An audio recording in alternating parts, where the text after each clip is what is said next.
शासन परिपत्रक प्रमाणे जिल्हा सरकारी वकील कार्यालय येथे छत्रपती शिवराज्याभिषेक दिन साजरा करण्यात आला। यावेळी जिल्हा सरकारी वकील ॲडव्होकेट प्रमोद भोकरे, सांगली वकील संघटनेचे अध्यक्ष ॲडव्होकेट अशोक वाघमोडे, ॲडव्होकेट सौ रश्मी नरवाडकर, अतिरिक्त अभियोक्ता संचालक यांच्या वतीने छत्रपती शिवाजी महाराज यांच्या प्रतिमेस पुष्पहार अर्पण करत पूजन करण्यात आले।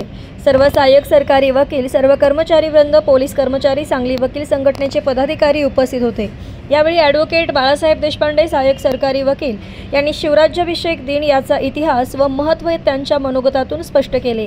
यावेळी केंद्रीय सरकारी वकील ॲडव्होकेट आनंद देशपांडे, अतिरिक्त सरकारी वकील ॲडव्होकेट आरती देशपांडे, सौ मेघा पाटील, सौ Ujjwala Karawate, advocate Riyaz Jamadar, advocate Madhav Kulkarni, advocate Shailesh Ingmire, advocate Deepak Kamble, advocate Nitin Narwadkar, वकील संघटनेचे सचिव ॲडव्होकेट दीपक कदम, सदस्य ॲडव्होकेट मुरलीधर खरात, पोलीस पैरवी अधिकारी श्री अशोक तुराई व इतर पैरवी पोलीस, सरकारी वकील, कार्यालयीन कर्मचारी तसेच वकील सभासद उपस्थित होते।